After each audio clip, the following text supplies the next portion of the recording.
Bismillahirrahmanirrahim. Assalamualaikum warahmatullahi wabarakatuh. Waalaikumsalam. Bismillah, alhamdulillah, salatu wassalamu ala rasulillah, la nabiyya ba'da, wa la hawla wa la quwwata illa billah. Rabbi shrah li sadri wa yassir li amri wa hlul 'uqdatam min lisani yafqahu qawli. Bapak-bapak, kawan-kawan, rekan-rekan kajian hari kami yang dimuliakan Allah. Alhamdulillah, setelah 2 pertemuan ya Pak, absen, lalu meniki kembali Allah SWT mengizinkan kita semua untuk berkumpul lagi, untuk saling mengingatkan di dalam kebaikan. Semoga apa yang kita kerjakan pada malam hari ini menjadi amal ibadah yang dicatat oleh Allah Subhanahu wa taala. Allahumma amin. Bismillahirrahmanirrahim. Melanjutkan materi-materi yang sebelumnya, sudah sampai halaman 32. Masih oke. Tenang, kan Ustaz juga masih banyak. Masih warga ketemu dengan Tahu 32 halaman. Oke. Terus halaman baru atau mana balik. Banyak belancong. Bismillahirrahmanirrahim. Wala antashab jahilan la yardu an nafsihi. Ini materinya begitu. Wala antashab, lan demi yakti sungguh-sungguh teman-teman teman-teman sungguh-sungguh baturi ngancani baturi sapa sira jahilan wong bodoh la yardo kang ora rido sapa jahil an nafsihi saking nafsune jahil. Ay wallahi la antasab ayuhal murid bil ulumi dhahiriyah bi ayaskhata 'alaiha wa yatakida naqsun khairun laka min antashab aliman yardu an nafsihi. Ini sudah saya bikin di status ya sebenarnya. Jadi sungguh sampai Ibnu Athaillah mengatakan pakai lam ibtidah gitu ya, lam untuk sumpah. Sungguh, ay wallahi, demi Allah, kata beliau, berkawan dengan orang yang bodoh, nggak ngerti, nggak alim, tapi dia hati-hati dengan hukum Allah. Karena kan begitu ya, orang ketika ada orang bodoh itu tapi taat ibadah, sehingga dia hati-hati gitu, hati-hati banget. Mungkinin wedi, wakat salah gitu kan. Tapi kadang mau sing kepinteran gampang. Sholat terus gampang, kalau waktu anak telu, waktu awal, waktu tengah, waktu akhir sujud akhir baik. Subuh akhirnya juga waktu akhir setengah 6. Lalu takbir matahari seperti itu. Nah ini yang model begini, orang alim, orang yang ngerti agama ataupun ngerti ilmu, tapi dia tidak takut dengan Allah, cenderung menggampangkan aturannya Wisdom. Nah Islam itu gak sulit kok. Islam itu gampang. Gawa ATM, gawa keris, gitu kan? Jadi tidak seperti itu. Berkawan orang bodoh yang takut dengan Allah, orang jahil yang tidak menuruti hawa nafsunya, itu lebih aman untuk kita berkawan. Namun jangan sampai karena ada perkataan ulama demikian, kita jadi membatasi diri. Ya, jadi mensekat-sekat diri gitu. Wah, kan mau bener, kan mau anu, hati-hati, betul hati-hati. Cuma jangan sampai kita menjadi sosok yang eksklusif. Jadi ceritanya Kula melanjutkan tema kini ditelepon Pak ning Batur Klayan Cirebon. Kongkon ngisi kajian di acara Nadran. Jadi anak Nadran ki ada pengajian sedurunge esuk nyemplung akan das kebo nggih. Kongkon kula sing ngisi pengajian. Sempat bimbang, makat beli Jadi langsung teka ya. Terus bagaimana apa yang harus diambil keputusan ya? Lamun kula ngisi kajiannya di musyrik. Kayaknya ki mohon ke pandangannya jamaah langsung pandangan kebencian gitu. Lawan kula dukung ya, naudzubillah kan mengatakan. Jadi materi apa yang mau disampaikan, gitu kan? Materi apa yang harus disampaikan kepada para hadirin gitu kan? Jadi bimbang. Nah disitulah akhirnya ketemu ayat di Al-Baqarah 158 kalau nggak salah.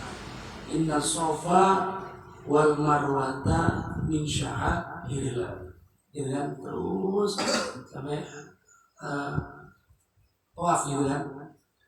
Nah itu pada zaman itu kan wong Islam ini galau, harap tawaf, harap sa'i. Apa tuh ya? Iya, karena ada berhala kan begitu.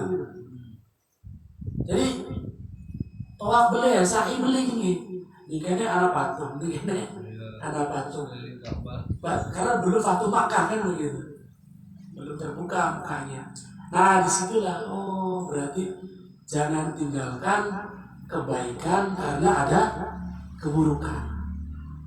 Walaupun di situ ada nyemplungaken das kebo, endas sapi. Nah, sudah datang saja. Datang ya, isinya jangan langsung menyampaikan tentang kesyirikan. Ya tentang silaturahminya pelan-pelan. Bukan beton maning diundang maning alun-alun. Lawan tahun maning diundang maning harus kodarullah berarti kan?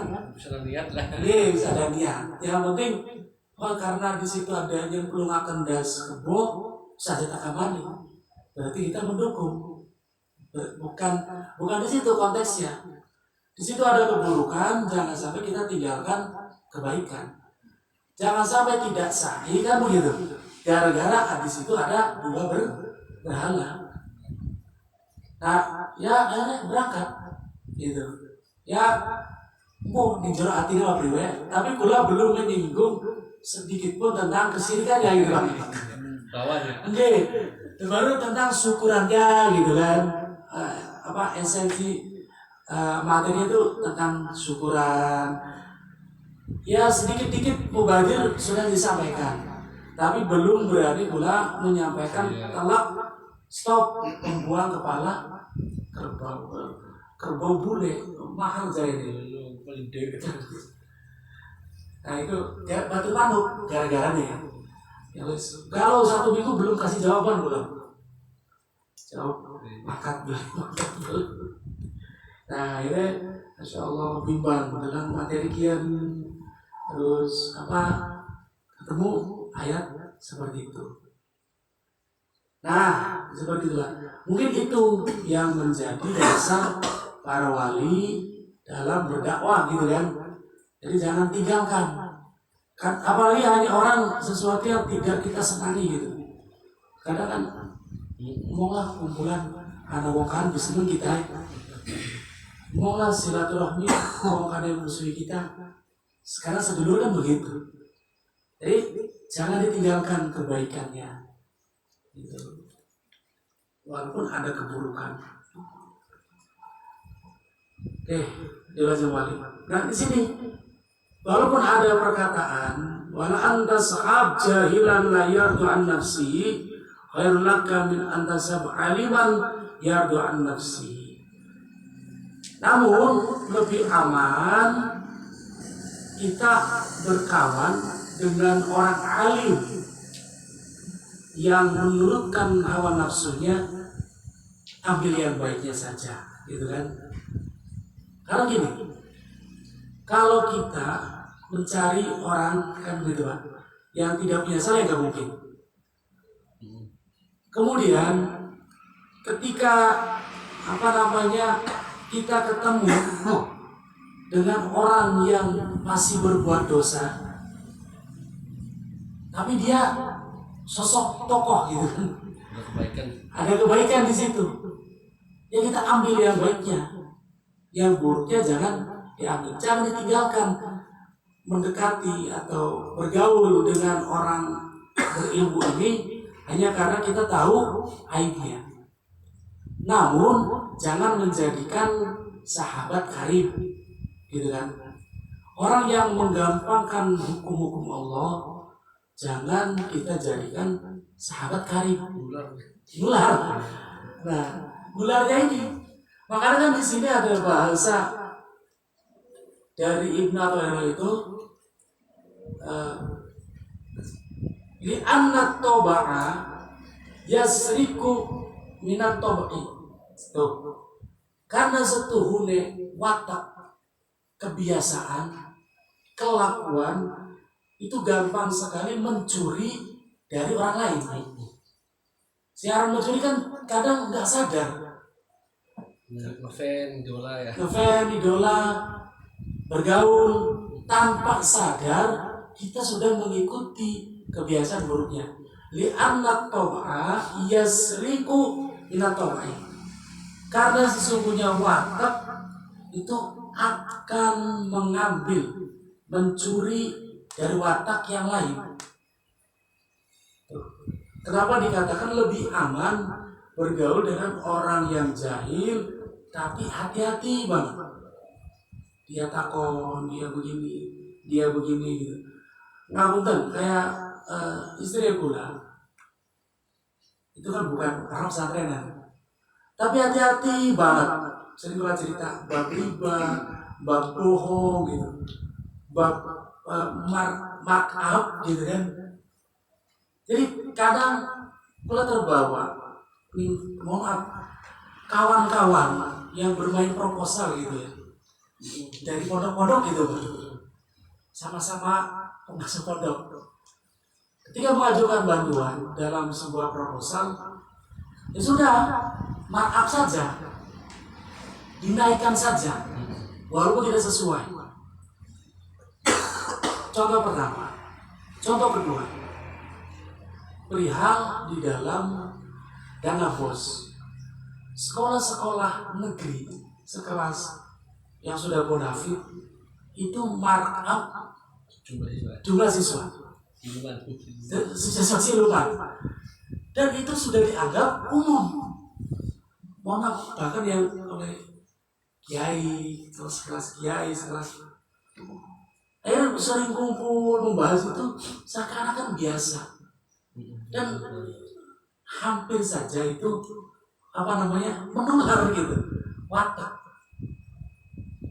Nah ini yang dimaksud oleh Halikam itu orang yang alim, mengerti, tapi menurutnya nafsunya. Nah menurutnya nafsunya dalam contoh data siluman tadi, dan ular hampir itu mengikuti sistem seperti itu dengan alasan sudah umum. Tapi istriku hati-hati. Terus biarkan itu. Ngerti orang itu. Mohon maaf, dalam arti istriku dalam bab agama awam. Tapi takut banget. Sikap, integritas.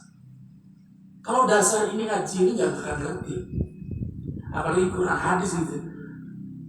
Dari mana pengimbangan? Tapi Allah berikan dalam hatinya itu, Masya Allah gitu kan, rasa takut kepada Allah itu diberikan.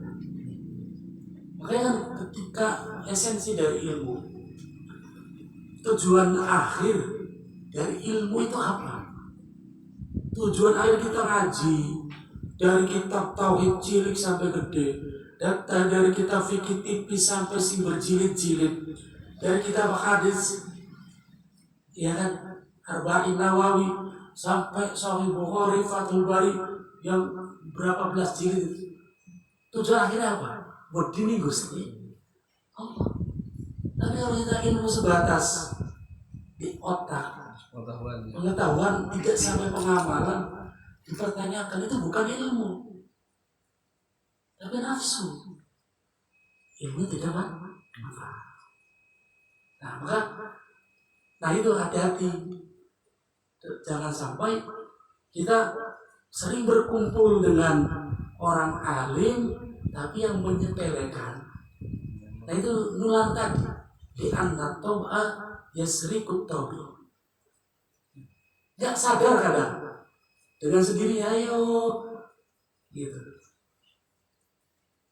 Jelasin balik. Sama, ada orang ngerti ilmu zahir. Ilmu zahir itu kayak ilmu dagang, ilmu perbengkelan, ilmu pengobatan. Wong dagang. Ketika sing tuku wong para ya wong biasa tuku terjadi murah. Ketika sing tuku wong dikenal dilarangi. Jumpa kan begitu ya? Dilarang harus dikenali kita dari masa menyamani. Nah ini sama, ngerti ilmu dagang halal haram, ayo dilipat gandakan, dua harga jadi riba kan dengan jadi berlipat-lipat.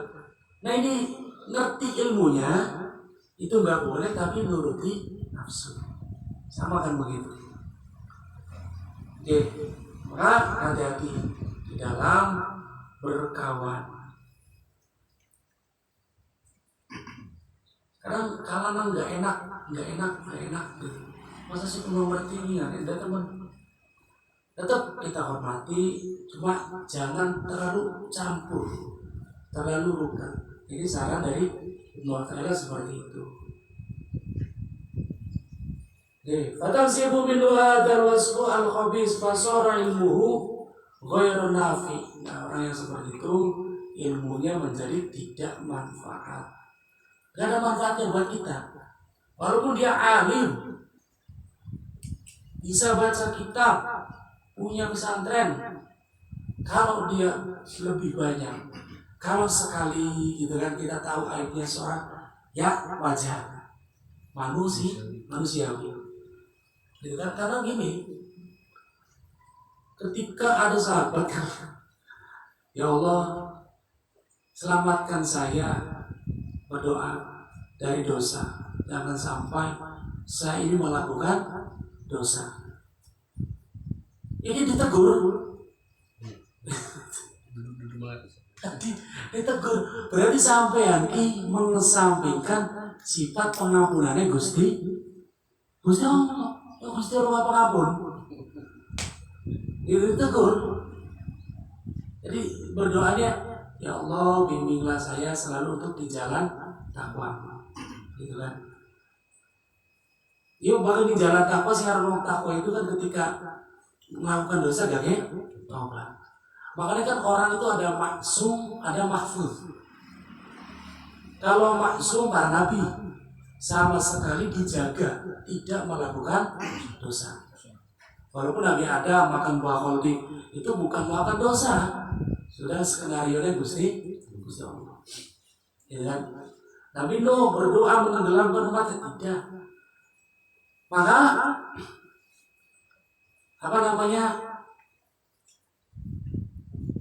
kalau mahfud orang yang melakukan dosa tapi dia segera bertobat.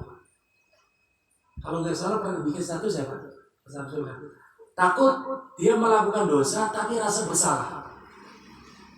Kemudian dia menyesal dan bertaubat.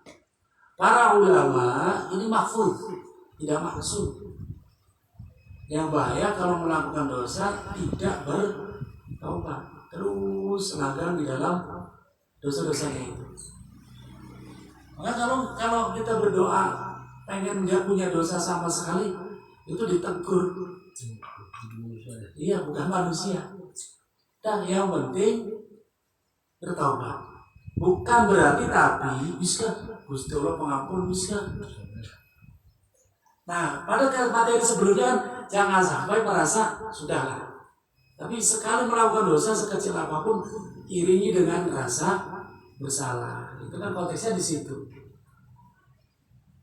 Oke, kembali lagi. Fasara ilmuhu ghairu nafi' laka fit tahdzib nafsaka. Jadi orang alim yang mengerjakan menurutkan nafsunya selalu itu tidak manfaat buat kita. Ilmunya itu nggak guna di dalam kita membersihkan diri dari nafsu kita. Yang kita marki wong alim, wong berilmu, wong ngerti itu dalam rangka pengen benar. Nah kalau yang kita parki justru menurutkan hawa nafsunya, ini bagaimana? Tidak ada manfaat. Wajalu allazi aujaba ridahu an nafsihi dorun laka goyatan idirar. Adapun orang bodoh, terus bodoh nuruti nafsu bisa. Goyatul idirar, puncak berbahaya yang sangat berbahaya teman. Gitu. Namun sekali lagi, jangan tinggalkan mereka ini. Silaturahmi dengan mereka jangan diputuskan. Ada keburukan mereka nggak benar, tapi jangan ditinggalkan mereka itu. Silaturahmi adalah kebaikan. Ini dalam konteks kehati-hatian. Ghayatul itirar wa ka'annahu inna fatahul ilmi bi'uyubi nafsuhu hatta yardu anha la ilma indahu falidha qala fa ayyu ilmin li'alimin yardu an nafsihi. Jadi ilmu apa orang alim kok menuruti nafsunya? Namun dikatakan ilmunya kepriwen. Makanya jika ilmu kita, jika ngaji kita, jika ibadah kita justru menjadikan kita semakin jauh dengan Allah, pertanyaan, ada apa? Gitu kan? Semakin pinter, semakin gampang hukum Gusti Allah, ada apa? Ditanyakan pada diri kita. Semakin sering kajian, kok semakin menyepelekan sholat misalnya. Semakin sering kajian, semakin malas baca Quran. Semakin ngaji al-hikam, semakin emosian. Semakin ngaji al-hikam, tapi emosinya semakin gak terkontrol. Tanda tanya, berarti ada apa? Ya ini yang dinamakan ilmunya tidak manfaat, tidak masuk ke dalam hati, diwujudkan dalam pengamalan. Ini. Yes, jelaskan balik.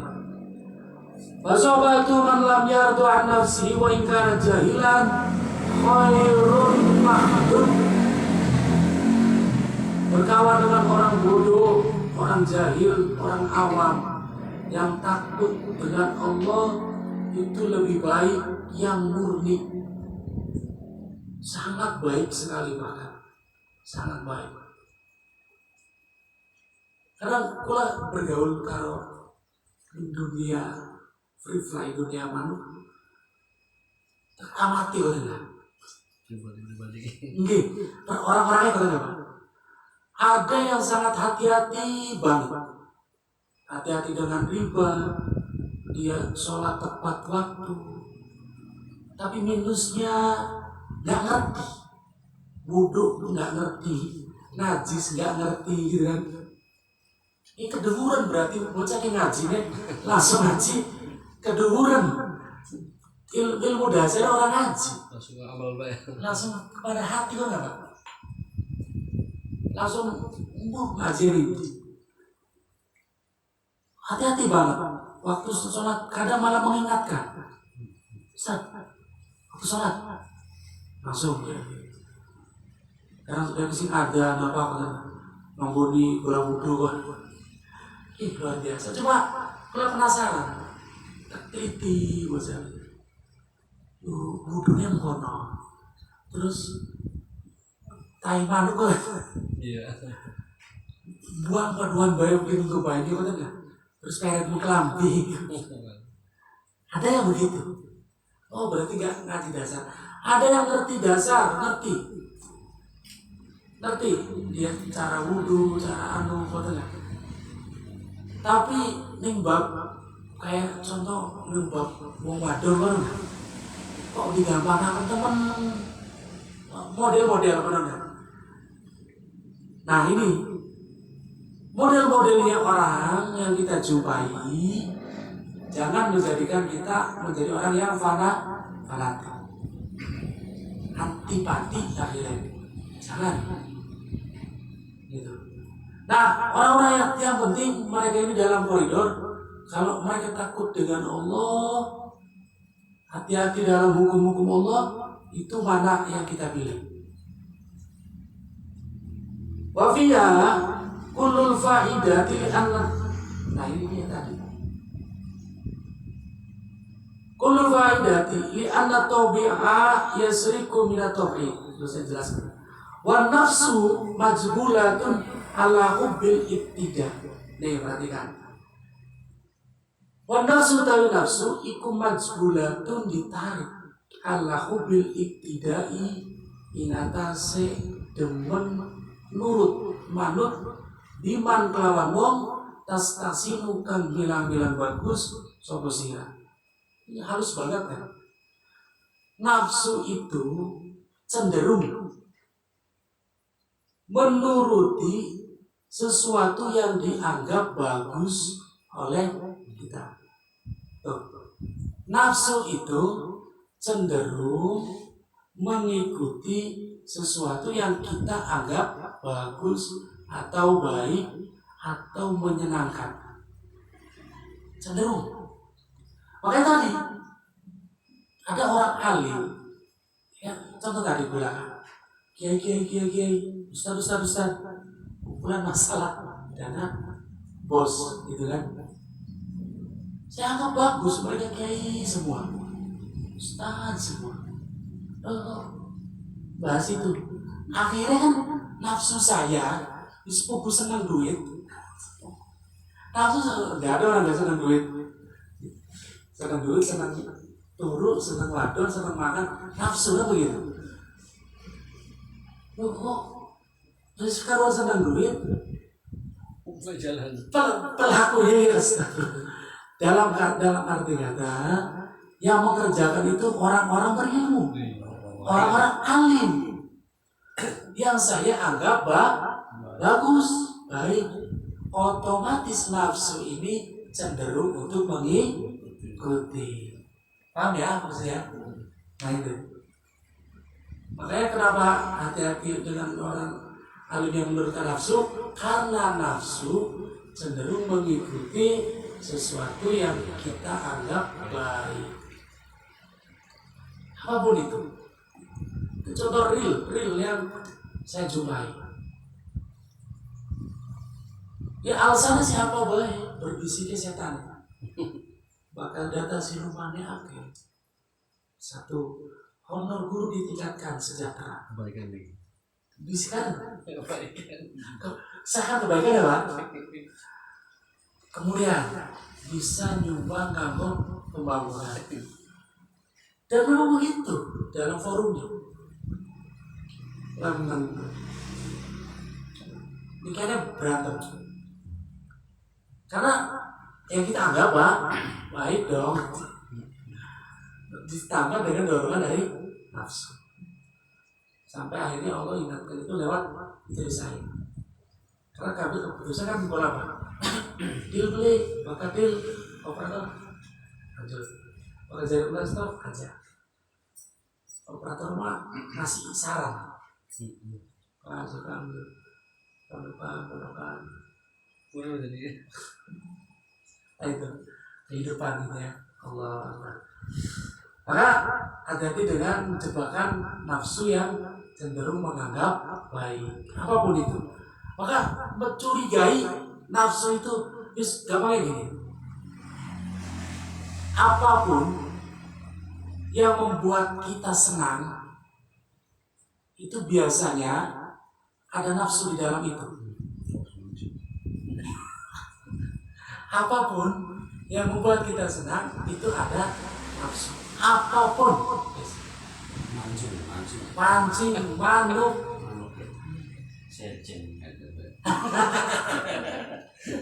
apapun. Nah, maka kita harus curigai. Hati-hati. Hati-hati. Memancing. Contoh, jagat wis mendung, kula pernah cerita tentang mendung petang berubat. Dalam hasrat itu manuk wis seminggu orang diaburakan. Waktunya manuk orang raja. Nafsu padahal cenderung kepada yang disukai. Berangkat, akhirnya karena mendung jaga datang manuk beli balik. Di situ berbagai masalah timbul. Dan nafsu begitu. Awalnya kelihatan baik, tapi pasti belakangnya masalah ini akan timbul. Coba buktikan. Gitu. Contoh, mancing. Iya. Tengah laut. Bigis. Belum bilang. Seputar sakit itu masih ada. Sakit masih belakang. Mabok laut. Nah ini, jadi itu. Makanya kan nafsu dalam ibadah itu nggak kelihatan. Nah, jika nafsu dalam maksiat jelas, katon, jeleng-jeleng. Tapi kalau dalam ibadah, sabar banget itu. Kita semangat payah baca Quran, semangat payah umroh 4 tahun, semangat payah jangan-jangan ada nafsu di belakangnya. Oh, kenapa dibahas begini? Agar supaya hati-hati. Jangan kegeeran, ya kan? GR, ya orang negara alihkan, hati-hati kan begitu. Yang sing diutak-utik ke hati bae. Makanya hal-halane Gusti Allah ngingetaken. Cedak lakoni mah siap.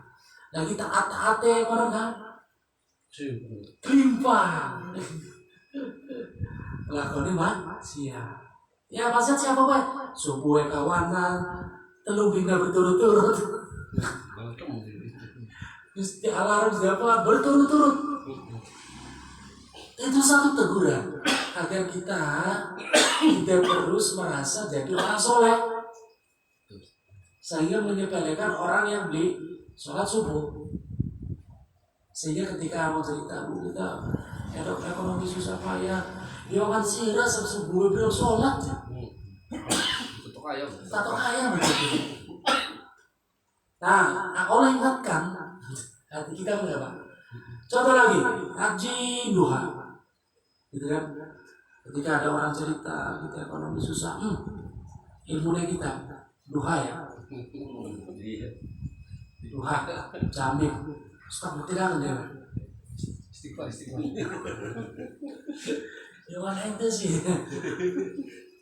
Coba doanya, coba doa kita oh, bukan dari kanjeng Nabi, kan begitu sih ya kan bahasa enak, tapi kita nafsu udah nafsu kita bagus kita. Tapi dari kanjeng Nabi jelaskan kenet, dari ulama, dari kiai kan begitu, itu kita Paling enak kita. Iya. Paling enak. Bari-bari mantel apa sih? Dari malam ngerik. Saya sih dulu enaknya baik kita. Belum perjuangannya nafsu. Itu halus banget gitu kan. Nyampaikan orang untuk melakukan doa ibadah bukan? Ibadah dong. Caranya ya. Nah itu cuma nafsunya itu. Nafsu dalam ibadah tidak kelihatan sama apa. Nah itu apakah curigailah nafsu setiap keinginannya waspadai, curigai. Jadi kalau asli hak ya bapak-bapak sekalian, 2 minggu libur santri, 2 minggu libur kajian al-hikam kayak gersang, kayak apa gitu ya, hambar. Kehidupan batin itu apa, bagaimana ya, nggak bisa dilukiskan gitu. Walaupun amal yang sehari kita berjalan gitu ya, jamaah atau sebagainya, tapi ada yang kurang, ada yang hilang. Entah hubungannya sehingga tenangnya hati, atau ada cahaya dari al-hikam itu sendiri ketika disampaikan itu memberikan cahaya sendiri gitu kan. Nah itu, nih dilanjut balik beberapa baris lagi. Jadi wa nafsu majbulatun ala hubbil iktida biman tastahsinu halahu fasara jaluhu ghairu dorin laka wa ilmu alladhi awja ba'da muridaihi an-nafsi nafi'an laka wa yatun naf'i. Nah itu tadi. Fasara jaluhu, maka kebodohan. Bagaimana mungkin, secara bahasa dibaliknya begitu, bagaimana mungkin orang itu dikatakan bodoh sedangkan dia tahu pergerakan nafsu, ya kan? Bagaimana mungkin orang itu dikatakan bodoh, tadi berkawan dengan orang bodoh tapi dia takut dengan Allah menjaga nafsu. Bagaimana mungkin orang ini dikatakan bodoh sedangkan dia tahu pergerakan dari nafsu? Berarti apa? Orang bodoh ini sudah dibimbing oleh Gusti. Makanya kan suluk gitu ya, bahasa orang sufi itu. Suluk itu jalan menuju Allah yang terbaik adalah meninggalkan larangan Allah dan menjalankan perintahnya. Namun untuk bisa mengerjakan dua itu semata-mata hanya karena pertolongannya Gusti Allah, semata-mata. Kalau Allah memang menghendaki orang itu jadi orang baik, maka Allah akan menuntunnya dengan apapun jalannya. Ada yang melalui sholawat, ada yang melalui ruqyah, gitu kan. Termasuk pula yang dicerahkan melalui ruqyah, gitu kan. Ada yang melalui hutang yang banyak, akhirnya Allah tuntun, dan apa. Apapun jalannya, Allah tetap menuntun orang tersebut. Kembali lagi, bagaimana mungkin orang itu dikatakan bodoh sedangkan dia mengetahui pergerakan nafsu? Sebaliknya, bagaimana mungkin orang alim dikatakan alim sedangkan dia menuruti nafsu? Berarti alimnya itu, ilmunya itu ghairu nafi, atau tidak manfaat. Kembali, ilmu yang manfaat adalah ilmu yang menjadikan pemiliknya takut dengan Allah. Dan selesai. Ujung-ujungnya mondok tekan Mesir, mondok tekan Yaman, mondok tekan Yordan, mondok tekan endi. Bis kembali lagi adalah untuk kita takut kepada Gusti Allah. Itu namanya hakikat di situ. Ngapain? Kuasai berbagai ilmu, kuasai berbagai macam ilmu, kalau tidak takut dengan Gusti Allah. Ngapain berbagai ilmu, tapi kok malah DP nih? Kenapa nih? Daripada kamu puasa, kan nggak boleh. Seorang ulama mengetuk penguasa meminta jabatan, nggak boleh. Beda kalau penguasa yang datang diminta. Kan Riyadhus Shalihin dibahas, nggak boleh meminta pangkat hadis ya, nggak boleh meminta jabatan. Lu zaman sekian pengen pangkat ratusan juta rela digelontorkan.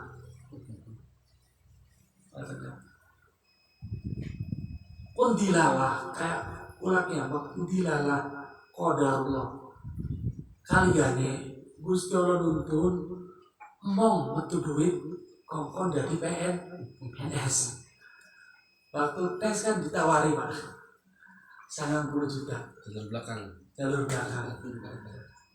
Langsung diomongin mereka percuma tes ke langsung terus ayo baik dua beli 90 dinas dua beli 90 gitu kan, meminta satu jabatan rela membayar. Jangan udah sebenarnya dilalah jauh ya Allah jaga dituntut di Gusti Allah mong gitu kan, mong metu duit kali ini beli banget gitu enggak banget padahal saat itu kula walaupun sengaja. Nah ini Masya Allah titik balik, pokoknya titik balik itu setelah kelar rupiah melalui guru saya Pak Samsul Arifin ini. betul. Itu titik balik. Kalau dari teori ini yang saya katakan tadi, bahkan sok gini, bapak-bapak sekalian, ketika kumpul masuk pondok, Ustaz yang punya lembaga, kayaknya membicarakan satu kebaikan, hal kecil, kayaknya kok tabu banget ya. Kok sih mau konon baik, ibaratnya gitu ya. Mau konon baik kok sih seakan-akan Gusti Allah udah ngampun. Paham ya maksudnya ya? Kayak contoh sholat, kok sih buru-buru Pak ya? Waktu sholat kan jawab. Contoh kecil orang. Oh cuma sholat santai baik. Santai banget apa? Bisa santai. Tuh adzan, loh.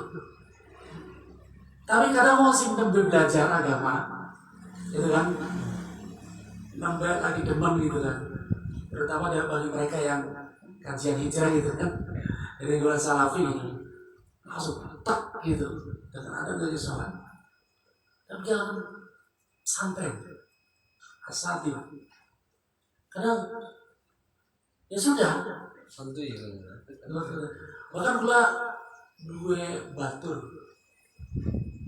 Sudah Ustaz, itu tiap hari subuhnya kodok. Tiap hari. Dalam arti subuh itu minimal 6:30. Kan dengan alasan Bisa apa hadis ya kan? kan udurnya tahajud kita masuk. udurnya sholat yang keturuan. Jadi begini melek kan kadang entah sekadar wirid jam setengah apa turun. Padahal separak Buat mondok lah sih. Setengah apa turun. Kok tadi kan 6:30. Nah ini yang kula maksud tadi, yang saya maksud tadi, hati-hati, jangan sampai nanti kita tadi membenarkan kan begitu. Fa'inau idza 'alima dawla binafsihi lam yakunu la jarin dahu walidha qala. Maka semoga kata Ibnu Athaillah dalam penutup bait ini, semoga yang disampaikan tadi kata beliau itu menjadi bahan untuk kita menganalisa diri kita sendiri. Kembali sih itu, menganalisa diri kita. Menganalisa diri kita sendiri dalam arti kita ini seperti tadi atau tidak. Jadi orang yang ngerti tapi menyepelekan. Banyak enggak kita nuruti nafsunya. Jadi bahan buat kita introspeksi. Yu'yu binafsi dengan mengetahui celah gitu. Celah dari nafsu kita sendiri untuk lebih waspada. Wa ayu jahilin jahil la yardu an nafsihi. Wallahu a'lam bishawab. Al-Fatihah. Bismillahirrahmanirrahim. بارك فيك إياك نعبد وإياك نستعين اهدنا الصراط المستقيم صراط الذين أنعمت